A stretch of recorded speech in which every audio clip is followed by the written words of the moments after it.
For our study, we will be looking at the relationship between a country's democratic score and its GDP per capita. We believe that if a country is more democratic, then it will have a greater GDP per capita. However, as we will see, GDP per capita, interestingly, remains uniform over time, regardless of the country's type of government. The Nazi regime was a major change in the government type. As the Nazis were fully autocratic during their reign, wages increased by 10.9%. But with the cost of reduced foreign trade, which caused the Germans to ration food, clothing, and other goods, the Nazi regime decided to make the military the majority of the German economy. Despite these changes in budgeting and actions, the GDP per capita continued to grow at a steady rate of 7% over the next 11 years, similar to their democratic counterparts. Once the Nazi regime had collapsed, Germany made the jump and became a democratic nation. This post-war capitalism period began after the Marshall Plan, initially known as the European Recovery Program, which was introduced in 1947.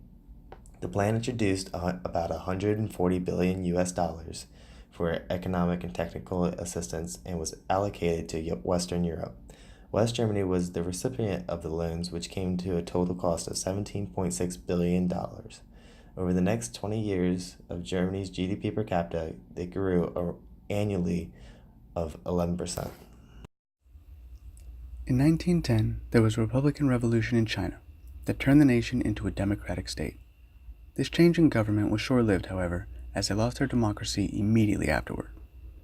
Due to its short life, we are unable to determine any impact that democracy may have had on China's economy. Later into the years of 1982, the Chinese economy began what would become over 30 years of explosive growth, making it one of the world's largest economies. Its success happened under an autocratic regime that incorporated limited capitalism within a command economy. Chinese government spending has been one significant driver of its growth.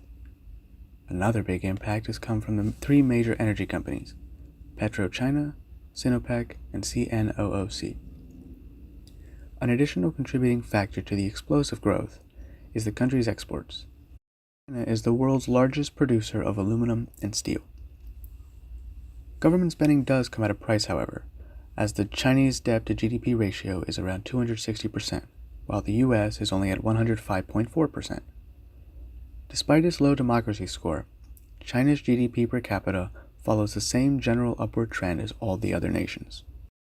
All of the world's economies took a hit after the Great Depression hit the US in 1927. As seen in the graph, the GDP per capita dropped for the entire globe. This is due to the multiplier effect, which is a phenomenon where a given change in a particular input, such as government expenditures, causes a larger change in output.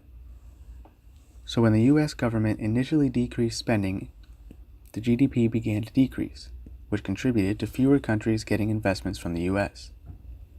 The cause of the Great Depression is a topic of much debate, but the main arguments are the stock market crash in 1929, the conclusion of World War I, the Dust Bowl, and the Smoot-Hawley Tariff Act, which raised import taxes to protect American businesses and farmers, but added considerable strain to the international economic state. The Tariff Act decreased U.S. imports by 66% from $4.4 billion in 1929 to $1.5 billion in 1933, thus decreasing other countries' export revenue. To prove that there is no difference between the types of government, we compare the GDP per capita growth rates in the UK to China between the years 1800 and 2011. China showed a 956.91% growth rate, and the UK showed a 964.14% growth rate. With only an 8% difference, this proves our hypothesis incorrect.